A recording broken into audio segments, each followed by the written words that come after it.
entonces vamos a de nueva cuenta abrir el momento para preguntas. Allá arriba hay 1, 2, acá 3, 4.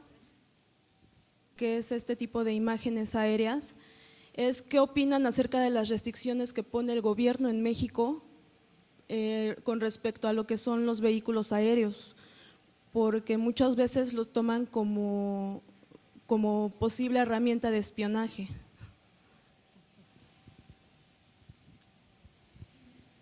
Bueno, aunque no llevaba remitente, creo que soy yo el culpable. Desde luego, bueno, la Dirección General de Aeronáutica Civil saca una normatividad para tratar de regular el uso de estas aeronaves. Desde un punto también de vista muy personal, considero que DGAC se está enfocando más a algo que son los cuadrópteros o los hexacópteros, o sea, son instrumentos tipo ala rotativa que lo que hacen es llevarlos al estadio de fútbol y tomar la imagen. O sea, aunque indirectamente sí están contemplados el tipo de aeronave que tengan ustedes o lo que yo acabo aquí de presentar, realmente creo que no es muy aplicable. O sea, plantea, DGAC, hay que tener una experiencia de 50 horas en la operación de estas aeronaves. Bueno, ¿cómo le voy a hacer para tener 50 horas de experiencia si no lo puedo volar? O sea, creo que es muy restrictiva y a final de cuentas está más asociada, yo siento, a el uso de esas aeronaves para cuestiones de eventos deportivos o manifestaciones. No se puede volar el hexacóptero a más de 25 metros de distancia de las personas, o siempre hay que tener contacto visual con la aeronave. O sea, creo que no están realmente contemplando la realidad de la tecnología contra lo que están queriendo regular. Bien, mi nombre es Francisco Javier. El tema de esta tarde es tema de capacidades y capital humano, y hablando de este tema yo quisiera hacer 2 preguntas solamente. Número 1 es, ¿qué podría hacer la Agencia Espacial Mexicana para alguien que tiene los conocimientos básicos en percepción remota, sistema de posicionamiento global, y con esa capacidad de investigación para pues superarse y poder enfrentar pues con técnicas y metodologías los retos que exige la era y la cultura de la geoinformación en México? Número 2, ¿quién de todos los protagonistas geoespaciales, pero a la voz de ya, va a crear o conformar un equipo o colegio, no sé cómo le podamos llamar, de especialistas geoespaciales que andan por ahí desarticulados en las instituciones y dependencias? Todos sabemos cómo está la articulación en cuanto a esta cultura de la información, y sobre todo en los cambios de gobierno, ¿no?, donde totalmente los proyectos quedan desarticulados. ¿Y qué se dice de todos aquellos capitales humanos que en su momento fueron capacitados y adquirieron esa capacidad y que pudiera ser aportado? ¿Por qué? Porque finalmente todas estas tecnologías de la información finalmente incide en pasarle a los que toman decisión en nuestro país, en nuestro estado, acerca de parámetros y elementos de juicios para que sin equivocaciones, porque así son los resultados que dan los sistemas de información, vamos a decir las tecnologías de la información, nos permiten aportar parámetros y elementos de juicios para que sin equivocaciones los que toman la decisión puedan hacer que México o cada estado pueda crecer y desarrollarse, porque hasta hoy, aun cuando todos tienen de manera personal o independiente esas tecnologías, sin embargo, no hemos podido bajar un índice de marginación o no hemos podido elevar un grado de desarrollo social a nuestros pueblos. Muy bien. Bueno, yo contestaría la primera pregunta que hizo Francisco Javier respecto a lo que podría hacer la Agencia Espacial Mexicana para ayudar a superarse a alguien que tenga conceptos, conozca los conceptos básicos de información geoespacial. En la Agencia Espacial Mexicana tenemos programas de estancias de estudiantes en otras agencias extranjeras, como por ejemplo la NASA. Entonces pueden consultar nuestra página para ver las convocatorias para enviar alumnos y profesores mexicanos a instituciones extranjeras, como por ejemplo la NASA, JAXA en Japón y otras organizaciones.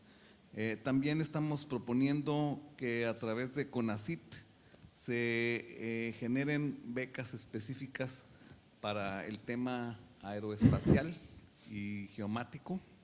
Entonces también próximamente estaremos convocando junto con CONACYT a la oferta de becas en estas áreas y próximamente estaremos haciendo una convocatoria de un fondo entre CONACYT y la Agencia Espacial Mexicana, un fondo sectorial que va a atender a estas necesidades.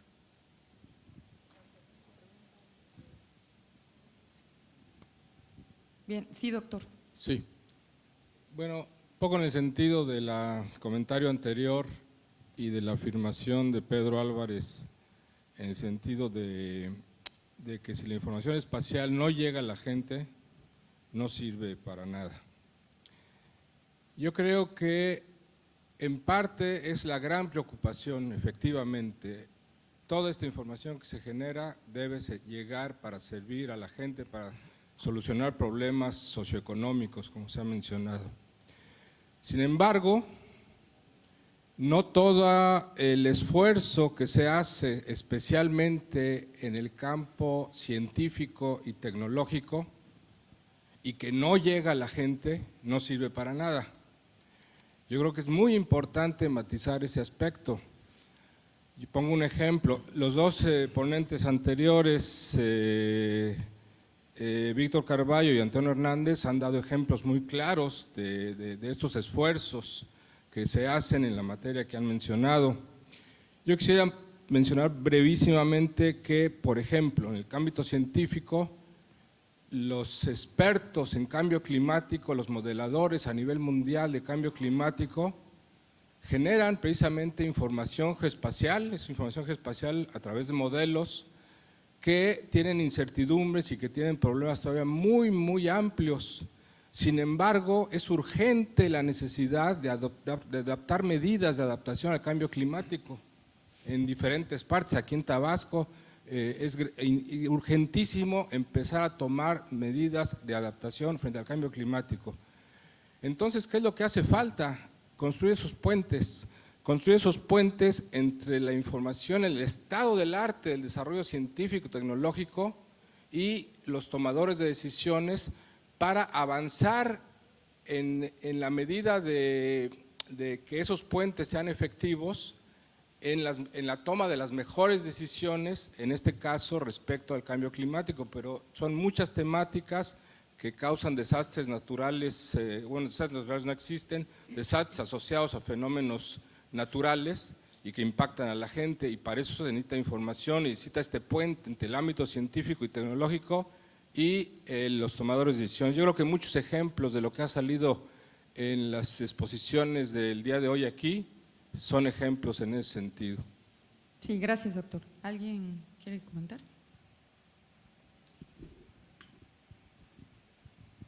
Sencillamente reitero mi postura cuando digo que esta información debe servir para tomar decisiones que ayuden a nosotros, a los ciudadanos, por ejemplo, los riesgos que puede significar el cambio climático y que el lugar donde vivamos sea un lugar donde no se ponga en riesgo nuestras vidas porque viene encima una inundación que no podemos controlar.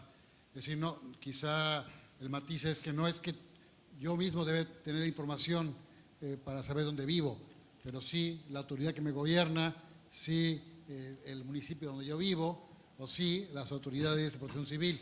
de tal manera que yo como ciudadano esté seguro que la información que tiene mi país es la más pertinente para tomar decisiones en términos de política pública, ¿no? Entonces, me enfatizo en mi postura así radical, en el sentido que la información debe servir para que los gobernados y los gobernantes ayudemos a resolver problemas reales del país. Lo importante es que esa información que estamos generando nos sirva a todos los mexicanos para poder vivir en un país con mejor intercambio de información, con mejores capacidades para poder saber dónde estamos parados. Ese sentido es más genérico y bueno, mantengo mi postura. Sí, gracias. Porfirio Álvarez. Bien, yo creo que el taller el día de hoy cumple de sobra sobre el tema que estamos abordando, tanto el panel, la sección anterior como esta es muy rica en información y quizás repite un poco de lo que uno de los colegas acá arriba ya ha mencionado. Diría que provocaría a la Agencia Espacial Mexicana para tratar de construir un clúster asesor y que de este foro podamos construir desde la academia con la sociedad civil organizada y los sectores productivos o la gente interesada, pues un grupo de trabajo permanente como proponía Carlos, no solamente para el tema del desarrollo del capital humano, sino que de una manera sistemática podamos revisar de manera continua todos estos temas que se abordan en el taller, el acceso a la información, el inventario, en fin, todo lo que han ustedes comentado, quizás la desarticulación, la necesidad de tener mejores escenarios de acceso a la información, reducir la parte burocrática del acceso a lo mismo, el padrón de usuarios, instituciones que puedan tener una especie de licencia que pueda ser revisable para que esta gestión de la información sea más expedita y que de alguna manera se pudiera construir un geoportal,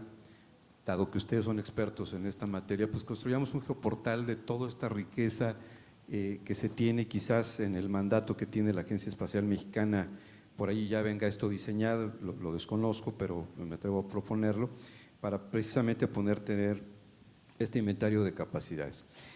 Por otro lado, quisiera nuevamente, aprovecho que tengo el micrófono en este momento para pedirle a todos los panelistas que hemos solicitado un resumen para la memoria del evento que nos ayude a construir esta reflexión colectiva que estamos tratando de hacer con ustedes el día de hoy, además de las presentaciones excelentes que se han presentado el día de hoy, pero que esto nos pueda ayudar a mantener precisamente una ruta, un escenario de largo plazo en un trabajo asociado con la Agencia Espacial Mexicana y con el resto de las instituciones que ustedes representan para estas memorias, ¿no?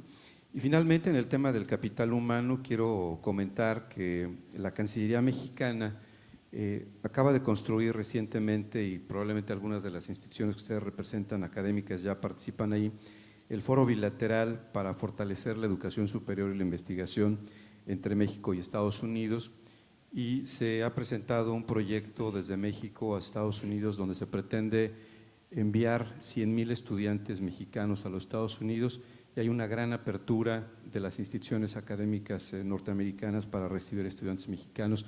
Hay un procedimiento, hay mucha información, con mucho gusto puedo ponerla a la disposición de ustedes, porque es un proyecto de los dos países. Se discutió en la reciente reunión que hubo de los dos presidentes, Peña Nieto y Obama. Este proyecto se llama Proyecta 100,000, y el FOBESI, que es el foro bilateral que permite precisamente fortalecer este intercambio en varias materias, y una de ellas es el tema espacial, aeronáutico, etcétera, que está asociado al tema del taller. Gracias. Gracias, Porfirio. Vamos a tomar dos preguntas más. Hay una aquí y otra más arribita.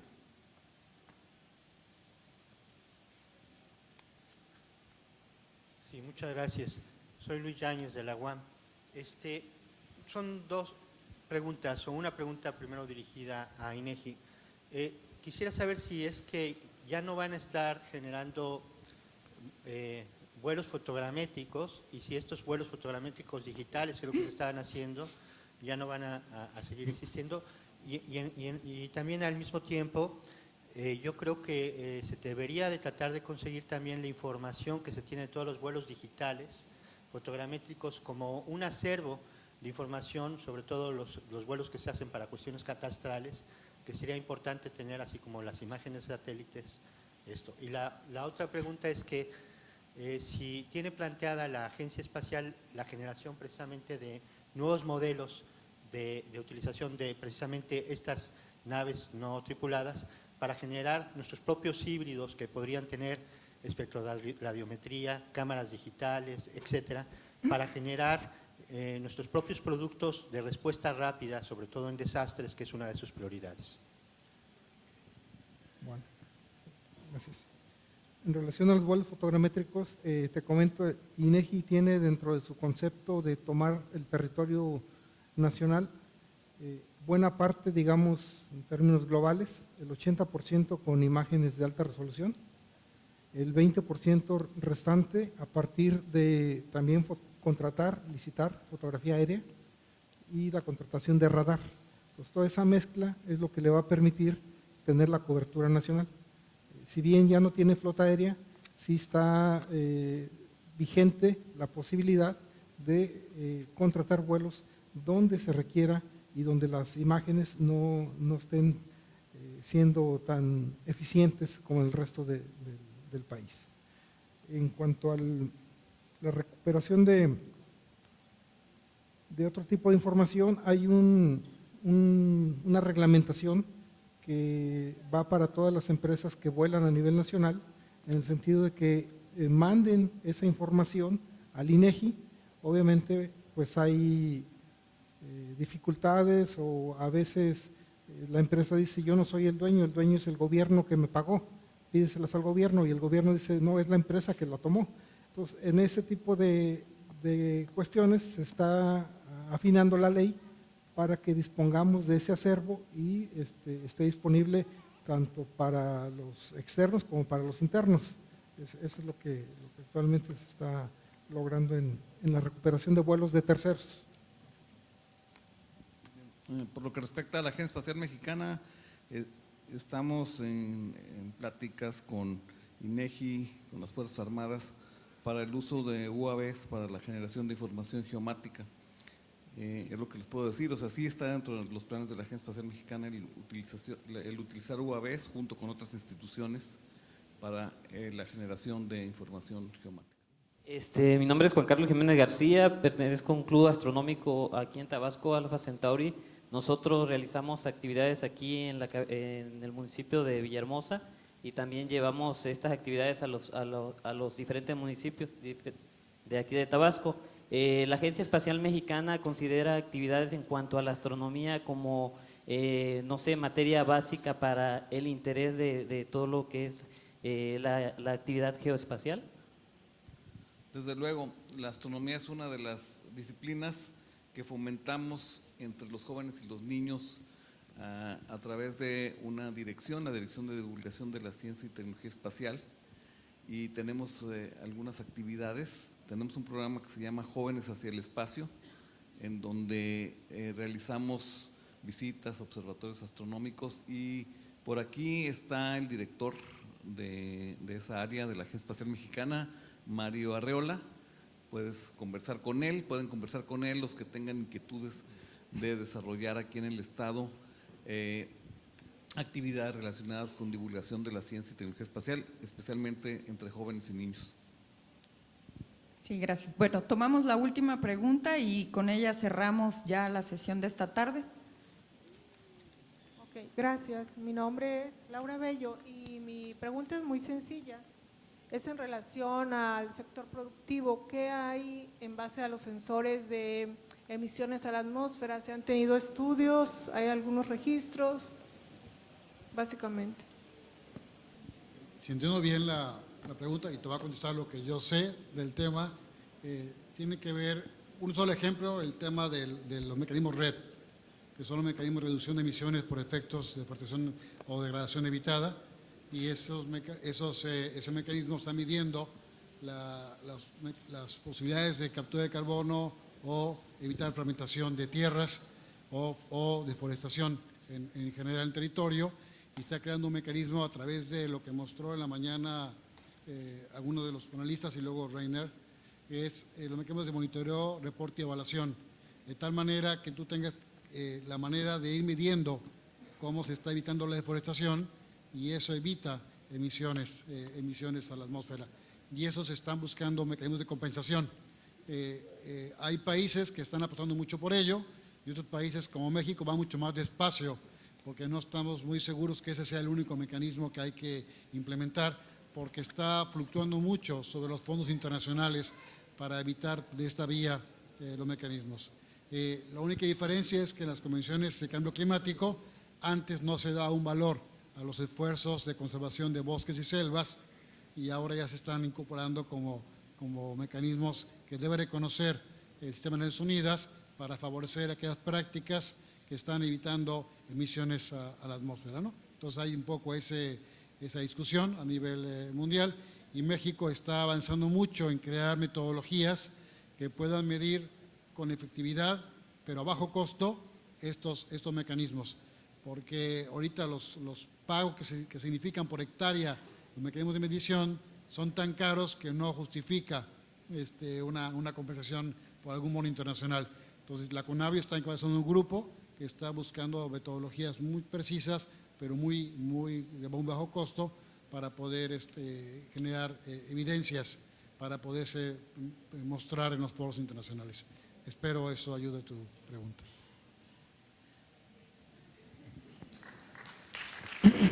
Muchas gracias. Con esto cerramos la sesión de trabajo de esta tarde.